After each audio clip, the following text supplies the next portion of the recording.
Good morning. Good to have you with us. I'm Joe Fryer. And I'm Savannah Sellers. Thanks for starting your week with us. We are going to start this hour in Rome, where Pope Francis remains in critical condition after his 10th night in the hospital.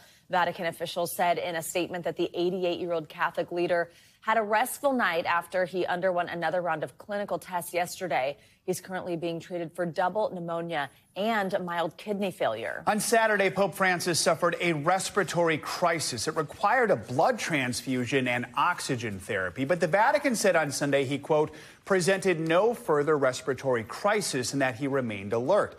The pontiff even participated in Holy Mass yesterday morning. He also expressed his gratitude in a post on X, thanking people for all the love, prayers, and support that he has received from around the world. NBC News international correspondent Claudio Labanga is at the Vatican with the latest. Claudio, good morning. So the Vatican said the Pope had a tranquil night after his round of clinical tests yesterday. What else do we know about those tests and just how he's doing right now?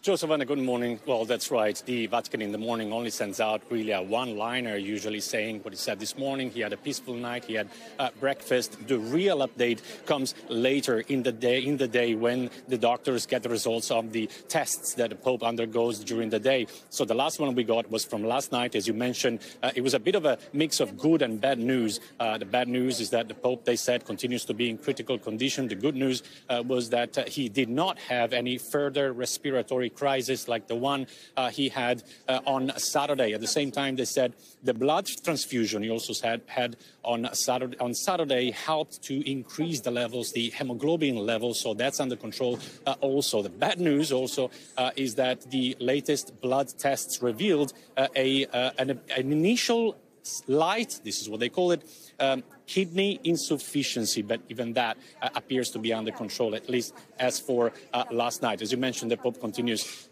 to be alert, and we, of course, look forward to get an update on his condition later today. Back to you, Joe, Savannah. Claudio, given these different diagnoses here, the double pneumonia, the kidney issues, what exactly is it that have doctors concerned the most?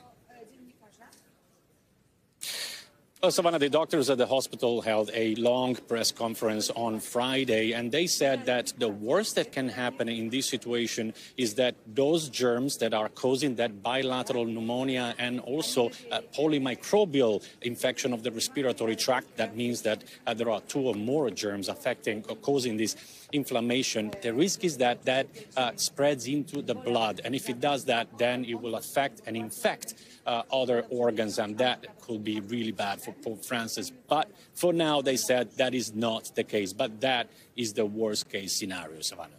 So, Claudio, Pope Francis obviously getting an outpouring of support there in person, not just online. Many people posting supportive messages right outside the Vatican. How are people there just reacting to all this? Well, Joe, this is the Jubilee year, so the Vatican is a lot busier than it usually is. We can actually see it with our own eyes. There's a lot of pilgrims here almost every day, especially during the weekend, and we see a lot of people praying for the Pope. We also see a lot of people who organize rosaries and prayers around Rome and around the world to wish well to Pope Francis. And tonight at 9 p.m., which is 3 p.m. Eastern Time, right behind me in St. Peter's Square, the cardinals announced that we'll gather to recite a rosary for Pope Francis, and that will be presided by the Vatican Secretary of State, Pietro Parolin. And by the look of their statement, it sounds like they're going to do that every single night while the Pope is in hospital. Joe, Savannah? All right. Claudio, thank you so much. Let's turn now to Washington, where in a few hours, French President Emmanuel Macron will become the first European leader to visit President Trump at the White House. Their meeting comes as Trump is set to join members of the G7 nations for a virtual summit marking the third anniversary of Russia's invasion of Ukraine. Now, European leaders are hoping to reestablish their role in negotiations to end that war after being cut out of talks between the U.S. and Russia. Tensions between President Trump and Ukrainian President Zelensky escalated over the last week after Mr. Trump suggested Ukraine was responsible for the start of the war. The White House is also pressuring Ukraine to accept a deal to hand over 50% ownership of the country's rare earth minerals to the U.S. in exchange for aid and security guarantees that are pretty vague. NBC News White House correspondent Aaron Gilchrist joins us with the latest on this. Aaron, good morning. So President Trump is actually also set to meet with the UK Prime Minister. That's later this week. This is the first opportunity for these leaders to try to make a direct appeal to President Trump following some of this tough rhetoric from his administration toward NATO allies. What can we expect? Yeah, I mean, there's a potential for this to be a bit of a tense meeting that we'll see today with the French President Emmanuel Macron starting in the next hour or so. We expect that G7 call to happen with the president in the Oval Office. His schedule seems to suggest that Macron may be with him for that meeting, and then an official bilateral meeting between these two men starting around noon today that would lead to a news conference this afternoon. And then, of course, you noted the UK Prime Minister Starmer coming to the White House on Thursday. This is all following European leaders getting together last week to talk about their concerns as it relates to the war between Russia and Ukraine. We've seen President Trump over the last several days in particular sort of ramp up some of his criticism of President Zelensky of Ukraine. At the same time, we know that his team has met with a delegation from Russia. They met in Saudi Arabia, and President Trump himself has spoken with the Russian president and has talked about wanting to see the end of the war in Ukraine, and that there may be some concessions that need to be made from the Ukrainians in terms of how they interact with the Russians, and also in terms of what they give to the United States for the support that they've seen from the U.S. over the last 3 years. There was criticism that the Europeans were not engaged enough. We know the French president over these many years has been a real leader among Europeans in supporting Ukraine. At the same time, the president's national security advisor said last week that the Europeans need to come to the table with more if they want a bigger seat at the table in terms of these negotiations to bring this war to an end. There have been security guarantees from different European countries, Joe and Savannah, and it seems the Trump administration wants to see more from the Europeans, again, as the president works to really bring this war to a close. It seems at this point, at least, primarily through the Russians. Aaron, let's switch gears here and talk about the Trump administration's effort to gut the federal workforce this morning. Major shakeup at the U.S. Agency for International Development, known as USAID. A federal judge issued a ruling Friday. It allows the administration to move forward with its plan to basically dismantle the agency. So where do things stand with this wave of cuts? Yeah, we've heard the president, we've heard Elon Musk say that this is an agency that has not been effective. There have been accusations about corruption. Perhaps the least sort of damning accusation has been that it's been wasteful in the way that it's operated in terms of supporting humanitarian needs and development in countries around the world. More than 100 countries around the world USAID has been working in. And so we got the Associated Press got its hands on a memo that went out yesterday that effectively said that there would be about 2,000 workers, regular employees, not contractors, who would be fired from the agency, and that others would be placed on administrative leave. We know that there had already been a round of firings at USAID of those contractors, and this really does slow down or stop a lot of the work that this organization has been doing around the world. Our understanding is that people who've been stationed in other countries will be recalled to the U.S., given a window of time to return here at the government's expense before this agency is significantly pared back, Joe and Savannah. There's some question about whether it would be totally shut down.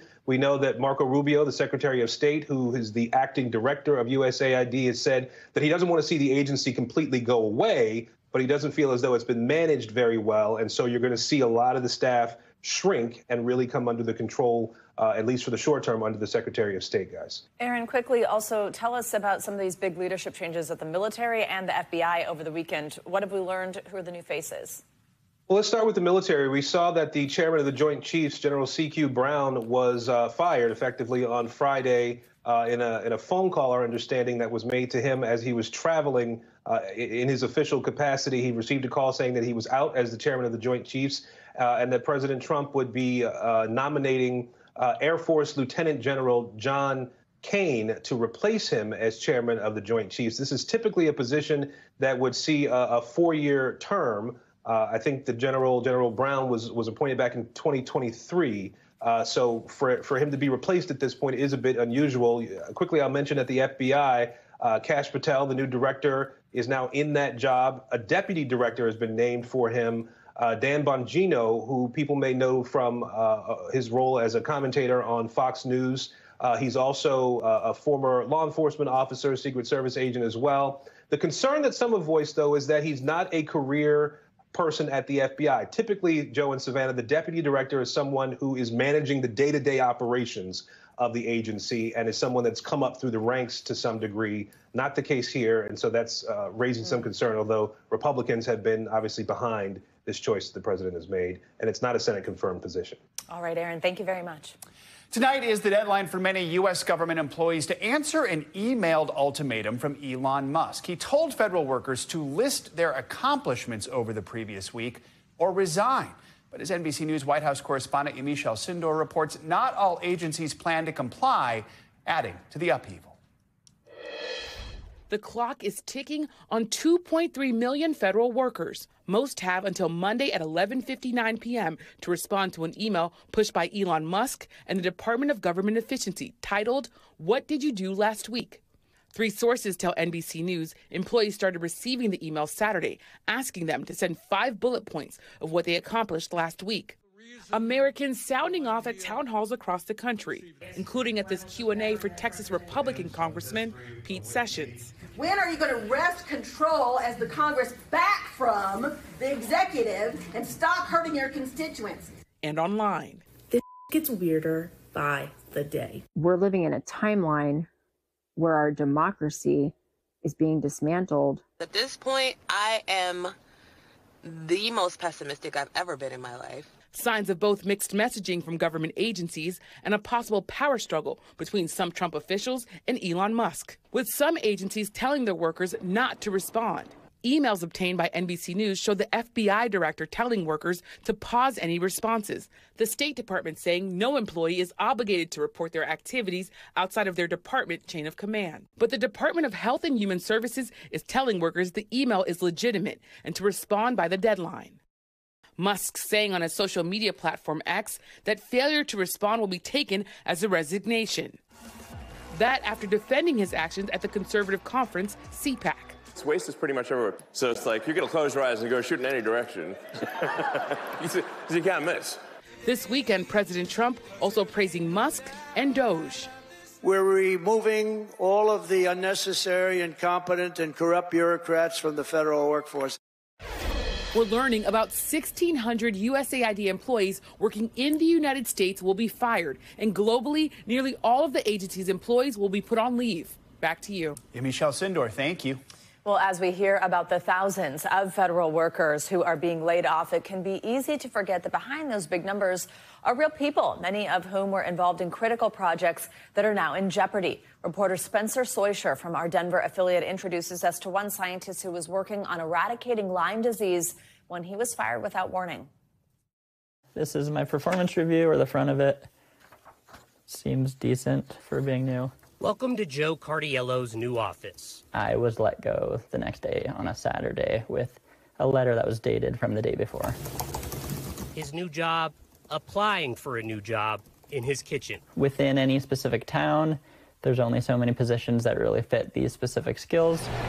Until last weekend, Joe was a research biologist with the CDC in Fort Collins, part of a team of 7 researchers. We were working on a detection method and improving detection methods. A letter from the federal government says he was fired for performance reasons. Not really, though. He was let go because he'd only been there 6 months, a probationary worker, caught up in the slashing of the government workforce. A one-size-fits-all approach to firing people. One, Joe says, involved none of his supervisors. The leadership had hoped to be consulted with a lot of this because there is no plan for who takes over when, 2 of my ex-colleagues retire within the next 2 years.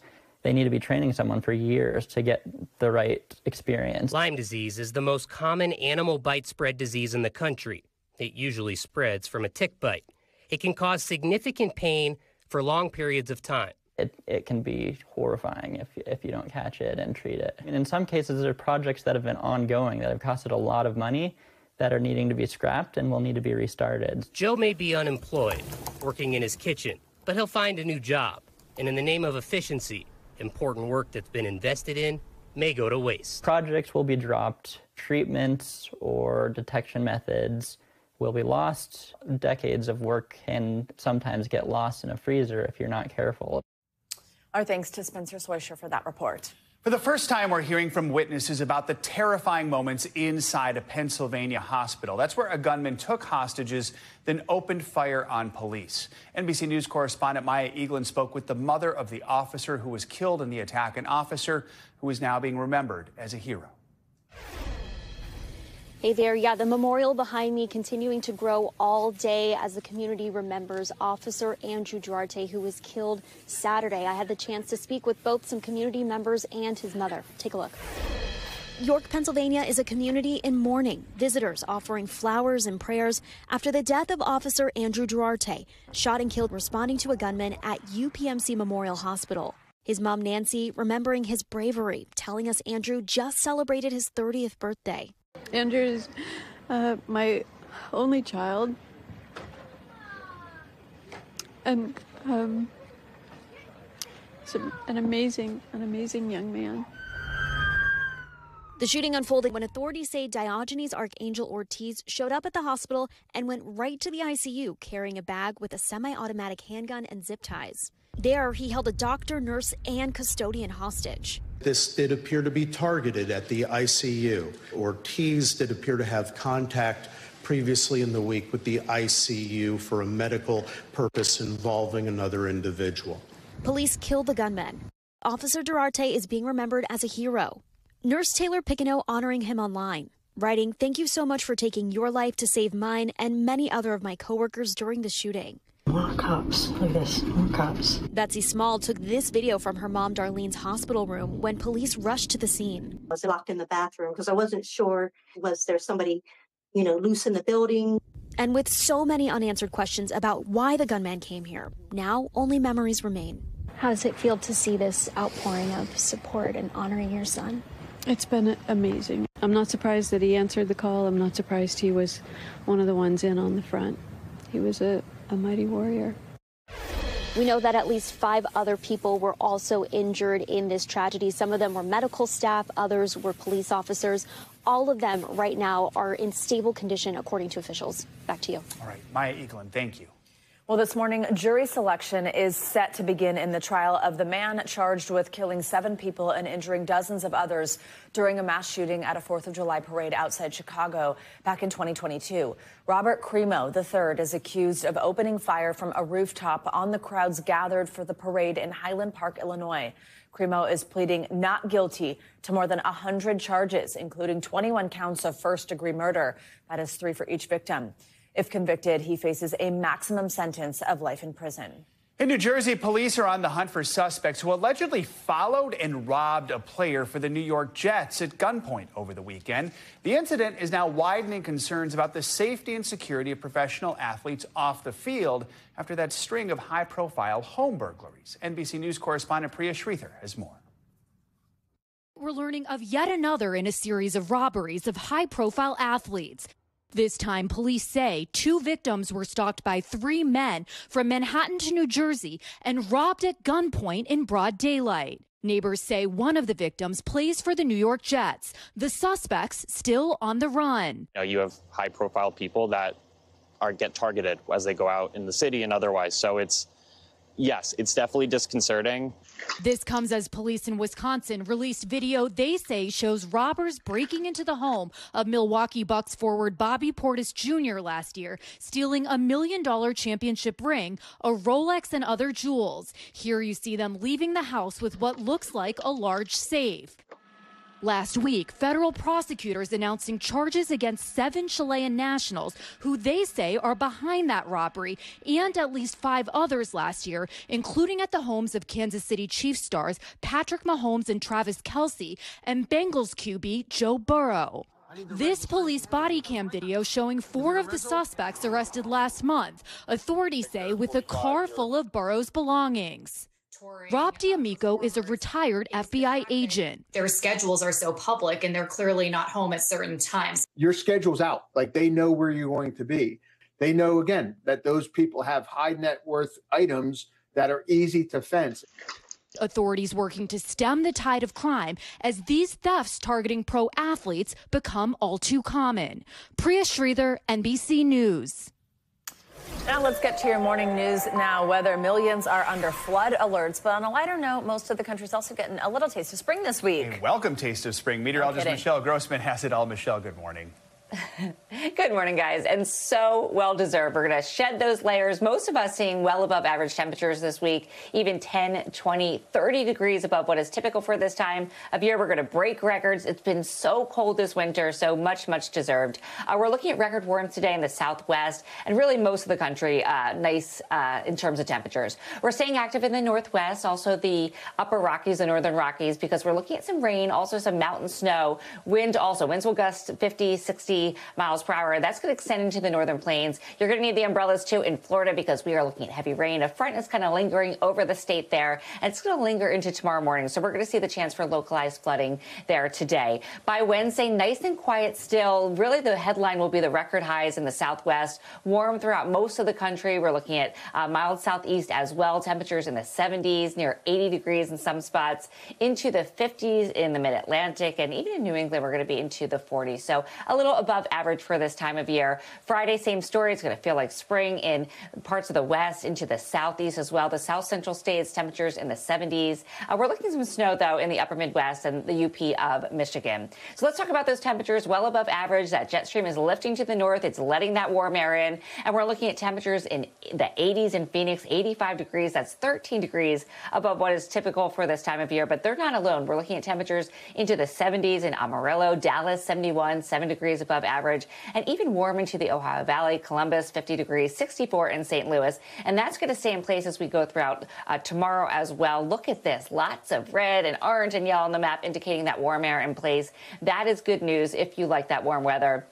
Temperatures into the 70s in Dodge City, in Dallas, 11 degrees above normal. You're going to hit a high of 75 degrees. New York City, 10 degrees above normal tomorrow, 54. And we're going to keep that mild air in place throughout the rest of the week. Wednesday, Thursday, Friday, look at New York City. Temperatures in the 50s, near 60 degrees on Thursday. Talking about that rain in Florida, we're going to see some heavy rain in spots. So you need the umbrellas for sure. You need to look out for that localized flooding with that front kind of lingering. That will be today, and then we're going to see it move out tomorrow. So tomorrow morning, your commute's probably going to be a little messy as well before we see that rain kind of moving out later on in the afternoon as that low pulls away. But this is what it looks like right now. You're seeing the heavy rain falling in Florida, those darker colors, the reds, the oranges, the yellows, showing us where that heavy rain is falling. And it's falling in quite a few places, from the northern parts of Florida to the southern parts. And guys, we're looking at that rain falling in the northwest as well. That's going to be throughout the day today. Back to you. All right, Michelle, thank you so much. Thanks for watching. Stay updated about breaking news and top stories on the NBC News app or follow us on social media.